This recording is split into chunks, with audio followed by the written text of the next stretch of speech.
Bola. Hoje a CBF anunciou que vai utilizar das datas FIFA que acontecerão ao longo do ano, e talvez inversão de mandos para poder recuperar os jogos atrasados da Série A, jogos esses que foram atrasados por causa das tragédias do Sul. E aí, antes de começar a live, eu estava aqui botando no papel, fazendo uma conta, porque a CBF, inclusive, comentou que o Campeonato Brasileiro ele não vai passar do dia 8 de dezembro, que era algo que o próprio Edinaldo já tinha batido, ele não vai estender o campeonato. Tudo bem, acho que a CBF de fato tinha que tomar uma ação, ficou aquela questão de parar ou não paralisar o campeonato, será que paralisar 2 semanas adiantou o processo? Tem várias discussões em cima da paralisação. Mas eu fui fazer as contas aqui, meus amigos Diego Campos e Eric Oliveira. E eu fiz a seguinte comparação, tá? Do final do Campeonato Brasileiro de 2013 para o início do Campeonato Brasileiro de 2024, nós tivemos 2023 para 2024, porque 2023 vai dar bastante. Foi tempo, falei, né? Porra, Perdão. Tempo, final do Brasileiro de 2023 para o início do Brasileiro de 2024, nós tivemos uma distância de 130 dias, 4 meses e meio aproximadamente. E aí, pegando em comparação, né, a liga que todo mundo usa como referência, que é a Premier League, o final da última temporada aconteceu no dia 28 de maio de 2023 e o início da temporada 23-24 começou no dia 11 de agosto de 2023, numa diferença de 76 dias, ou seja, 2 meses e meio. Nós, praticamente, vamos colocar assim, tirando o tempo de recuperação e de férias dos jogadores, temos 2 meses de atraso, de aperto. Nosso calendário é 2 meses mais apertado do que o calendário inglês. Isso vocês já sabem por causa de quê? O que tem nesse meio de caminho, né? E aí eu queria trazer essa discussão à tona para vocês. Assim, vocês acham que já passou da hora, se o Campeonato Brasileiro quisesse ser um campeonato de ponta, de acabar com a força das federações, acabar com os campeonatos estaduais? Diego Campos, puxa a nossa discussão pra gente, por favor. E disse ele que não ia ter discussão, hein, Diego? Disse ele. Não, eu quero opinião, não discussão, não. Opinião. Ele já joga a bomba, né? Eu vim com dados. As federações estaduais, eu já vou entrar em polêmica, eu vou tomar porrada aqui, mas, cara, é um grande cabide de emprego, é uma grande forma de ganhar dinheiro, e a gente sabe que a força que elas têm hoje. Então, assim, a gente tem muitos pontos para a gente poder tratar, cara. Se a gente for pegar a Inglaterra, se a gente pegar o tamanho do Brasil, cabem não sei quantas Inglaterras dentro do Brasil. Então a gente não pode pensar que são iguais. Então lá as viagens são menores, tem uma quantidade menores de clubes. Na Inglaterra tem mais clubes que no Brasil, se não me engano. Tem muitas divisões também, né, lá. Mas mesmo assim, cara, hoje existe no Brasil a política em relação à existência dos estaduais, e existe também aquelas pessoas que defendam por conta da parte folclórica, por conta dos times menores, por conta da oportunidade que você dá para esses times, que é o calendário que eles têm. Cara, eu sou muito contra estadual, eu já falei isso algumas vezes, inclusive aqui em lives anteriores do Na Prancheta. Eu acho que já passou da hora da gente repensar o formato, ou então até mesmo repensar os participantes, ver se realmente faz sentido os times da Série A e Série B, principalmente, participarem dessas competições. Eu sei que existe uma importância nessas competições até mesmo para a classificação, por exemplo, para a Copa do Brasil, que é um torneio importante no calendário nacional. Né? Foi uma forma que a CBF encontrou de dar mais... Valorizar também, valorizar os estaduais, exatamente. Mas, cara, acho que a gente tem outras formas de fazer isso. Eu acho que a gente tem outras formas, inclusive, de valorizar times menores, talvez com uma Copa do Brasil com fases regionais, por exemplo, e permitindo a participação de mais times. Então, assim, eu creio que a gente tem diversas possibilidades de tratar isso. Mas a gente vai entrar num ninho de vespeiro ali, cara, que é exatamente tirar esse poder das federações. Porque as federações hoje elas têm mais poder que muitos clubes, até mesmo na hora de votar pelo Campeonato Brasileiro, na questão de arbitragem e diversos outros pontos que as federações hoje ainda influenciam. Então, assim, eu particularmente acho que a gente tem sim que entrar nessa discussão e pensar num modelo, mas que não é algo simples para a gente tomar uma decisão da noite para o dia. E aí, Eric, eu queria ver sua opinião, porque, de fato, assim, são 2 meses de diferença para o retorno, né, dos campeonatos, comparando o Brasileirão com a Premier League. 2 meses esses que fariam muita diferença em uma situação que a CBF, por exemplo, não pode controlar, que é a questão das chuvas. Se ela quisesse tomar essa decisão com um campeonato mais flexível, teriam 2 meses ali para se, né, equilibrar o campeonato. Só que isso não existe. E aí eu queria saber a sua opinião para uma possível solução de melhora do calendário do Campeonato Brasileiro. Lembrando aqui, tá? Só vou reforçar. 130 dias de diferença entre o final do Brasileirão de 2023 e o início de 2024 e 76 dias entre o início, o final e o início da Premier League. Cara, então, assim, isso é uma situação que nos últimos anos, então, tem recebido muito mais atenção, né? E quando a gente compara com o futebol europeu, isso acaba ficando muito discrepante de fato. E se a gente fosse avaliar, o futebol europeu, por exemplo, tem uma competição que aqui a gente não tem de formato, né? Lá, por exemplo, na Inglaterra, eles disputam a Premier League, a Copa da Inglaterra, que é a FA Cup, teve até a final disputada nesse final de semana, onde o United foi campeão, e ele tem também a Copa da Liga Inglesa, né? Que no caso da Copa da Inglaterra é disputado todos os times que jogam, praticamente todos os times da Inglaterra, são não sei quantos times que podem jogar. Copa da Liga Inglesa só joga, se eu não me engano, até a 4ª divisão, se eu não estou errado, da Liga Inglesa. São segunda, terceira e quarta e os 20 da Premier League. Então, eu falo assim, pô, eles têm um campeonato a mais que a gente não tem, mas a gente tem um estadual que eles não têm. E ao mesmo tempo... Só até para complementar esse ponto, que eu até levantei aqui agora.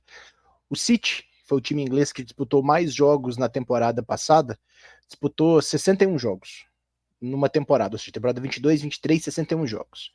Pegando o Flamengo, que foi um dos times que mais disputou jogos aqui no futebol brasileiro em 2023, 76 jogos no total. Então nós estamos falando de uma diferença de 15 jogos, considerando que você tem que ter um tempo mínimo ali de 3 dias entre um jogo e outro, eu estou falando ali.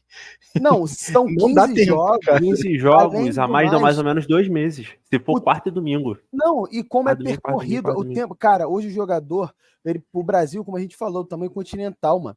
Então você pega, às vezes o cara joga uma Champions inteira até a final.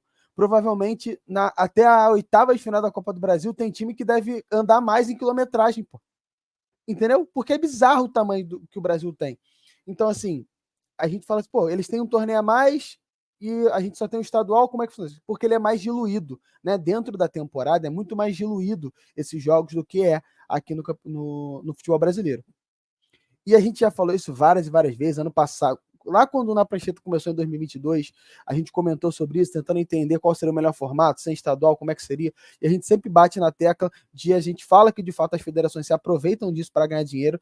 A gente sabe que quem ganha dinheiro de fato com os campeonatos estaduais são as federações. Mas ao mesmo tempo, os clubes pequenos dependem disso, né? E a CBF não vai querer se indispor, né?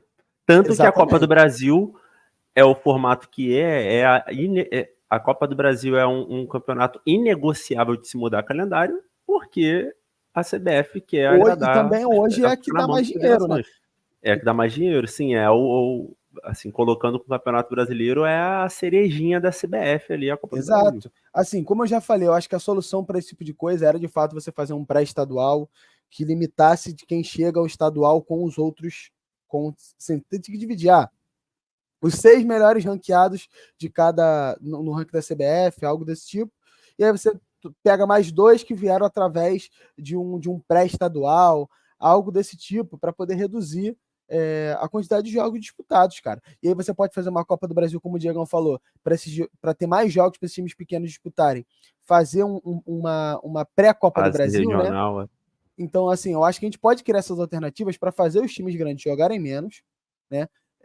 E ao mesmo tempo você dá mais jogos para esses times menores. E por mais que a gente queira defender os times menores, a maioria desses times hoje são times deficitários, são times que contratam jogadores para disputar um campeonato estadual e fazem um contrato ali de 3 meses. E dependem do direito de transmissão, né? Exatamente. Então, assim, Cara, infelizmente, a gente vai chegar num momento, eu posso ser aqui bastante xingado pelo que eu vou falar agora, mas que esses times vão ter que deixar de existir, cara. Porque esses times que eles existem apenas para poder disputar estadual e que montam um time ali com 3 meses para poder disputar o estadual, cara, isso no longo prazo não é sustentável. A não ser que a CBF faça o que faz lá na Inglaterra. É divisão. É Série D, Série E, Série F, não, vai. 7 divisões, se não me engano, sendo que a 7ª divisão já é semi-profissional e nessas, a 6ª e a 7ª são semi-profissionais e assim, são locais, não são times locais que vão jogar, você não vai ter viagens longas. E, cara, é um pouco do que a gente vai ter que fazer. E talvez aí que você falou, Eric, deixar as federações responsáveis pelos campeonatos da 5ª, 6ª divisão, que seja. E a CBF cuidando da 1ª, 2ª, 3ª, talvez 4ª divisão. Que aí seriam campeonatos profissionais e depois vai ter campeonatos que são semi-profissionais, cara. Então, assim, e com esse processo, infelizmente, alguns times que são históricos, tradicionais, pode ser que eles deixem de existir. E assim, infelizmente é a dor do crescimento, que às vezes a gente que pode, não, cara, assim, vamos falar, pode acontecer de um São Cristóvão aí no Rio. Nossa. Não, já foi. Tem um exemplo. Foi. O Campo Grande acabou, por exemplo. Cara. Então, assim, vão ter situações que, assim, já existiram times que deixaram de existir, é uma frase bonita, né? Eu diria impactante até. Mas a gente já passou por isso em outros momentos, talvez seja o caso aqui da gente poder ter uma nova dor de crescimento.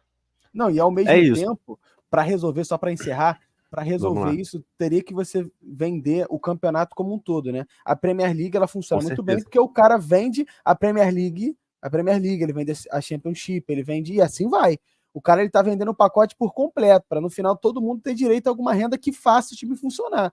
Só que a gente sabe que no Brasil, é muito conflito de interesse para você chegar a um ponto disso. Mas a gente sabe que é uma forma de sustentar os clubes com menos investimento.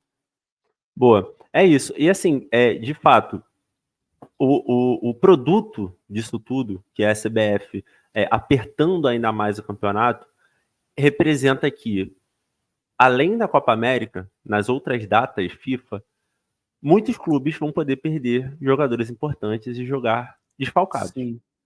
Isso vai ser, de fato, problema que vai acontecer. Mas eu também coloco aqui o contraponto, porque este calendário foi chancelado, essa mudança teve a chancela dos clubes.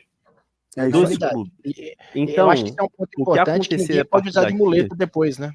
Exatamente. Chegou todo mundo na reunião, todo mundo concordou, aí vai perder um jogo depois e vai falar. Isso aí, não pode. Então, assim, importantíssimo destacar que os clubes foram coniventes com a mudança da CBF. Estamos falando sobre calendário, a discussão de calendário ela é muito ampla, mas agora focamos no que vai ser de fato impactado no Campeonato Brasileiro desse ano, Campeonato da Série A. Então, assim, os clubes deram a chancela. Vamos acompanhar, mas o fato é que, como teremos data FIFA, teremos jogadores, muito provavelmente titulares, de muitos clubes que não estarão presentes. Aí a gente fala aqui de Palmeiras, falamos de Flamengo, falamos de Galo, falamos de clubes que são postulantes ao título. Na maioria das vezes, clubes postulantes ao título vão ser mais impactados, que é onde tem os jogadores a nível sul-americano. Então, vamos acompanhar Mas a questão do... Fala, Diego. Eu ia só complementar aqui, além de entrar na data FIFA, né, que a gente vai ter algumas, inclusive, tanto data FIFA como datas de Copa do Brasil, por exemplo, que Juventude Internacional vão se enfrentar na Copa do Brasil, um vai eliminar o outro. Então, o que foi eliminado, ele já vai ter os jogos que estão atrasados sendo jogados na data de Copa do Brasil, de acordo com a possibilidade dos adversários. Sim. Então, tudo isso foi aceito por todos os times. Ponto importante, sobre não haver rebaixamento, foi rechaçado, foi totalmente descartado. E também foi permitido a questão da inversão de mando de campo, né? Isso aí que eu ia falar. Então, é uma possibilidade que ficou em aberto ali, que tanto o presidente do Inter quanto do Grêmio falaram que vão estudar rodada a rodada como isso vai ser, para que não tenha um prejuízo técnico, se vai haver, por exemplo, uma inversão de mando de campo, ou até mesmo negociar com o clube adversário a possibilidade de 2 jogos em campo neutro, para que não tenha prejuízo técnico para os clubes. Até isso, Diegão, porque o próprio Botafogo já estava tentando negociar antes dessa reunião com o próprio Grêmio a troca de mando de campo. O John Textor estava em contato com o presidente do Grêmio para fazer esse processo já antes mesmo da CBF ter discutido isso. Agora ele só validou que ele já estava sendo conversado para de fato mudar. Isso também a gente pode falar que não, mas envolve, né? Se o cara tá para decidir no final do campeonato uma rodada em casa, e se ele trocou de turno, ele vai ter que disputar fora. Mas eu acho que aquilo que falou, eu acho que isso é o mínimo dos problemas que os outros que podem acarretar, e ao mesmo tempo foi validado, foi checar, então não tem isso. E vale ressaltar também que tiveram algumas declarações, tanto do presidente do Inter, presidente do Grêmio, falando sobre o prazo estipulado para que você tenha condições de ter jogos no Beira-Rio e na Arena do Grêmio. Então, assim, eu vi explicando que o Beira-Rio ele foi menos afetado do que a Arena do Grêmio, mas o centro de treinamento do Inter foi muito mais afetado do que o centro de treinamento do Grêmio. E aí, nesses poréns, existe uma expectativa, assim, uma expectativa otimista. O Beira-Rio vai estar pronto em aproximadamente 90 dias e a Arena do Grêmio em aproximadamente 120 dias. Isso considerando que as chuvas vão parar, já que ainda não pararam. Então, assim, são muitas questões envolvidas e a gente tem que entender como que isso vai funcionar, mas o grande ponto aqui acho que a gente tem que entender que foi uma questão atípica, foi uma questão que também tem a ver com questão de desastre natural, que ninguém esperava com que isso fosse acontecer. Nenhuma solução ela agradaria a todas, então não existe uma solução que seria perfeita, mas que independente disso, a solução que foi tomada, ela foi aceita por todos os 20 clubes. Então isso acho que deve ser tomado em consideração e a gente tem que considerar que ninguém vai poder usar isso de desculpa lá na frente. Boa, é isso. Vamos acompanhar o que vai acontecer, então, de desenrolar, enfim, como de fato os clubes vão ser impactados. A gente sabe que vai ter impacto o fator Copa América, agora fator Data FIFA. E aí a gente vai ver, óbvio que isso vai impactar o campeonato, a discussão é muito ampla, mas a gente vai ficar de olho caso os clubes reclamem lá na frente, porque todos foram coniventes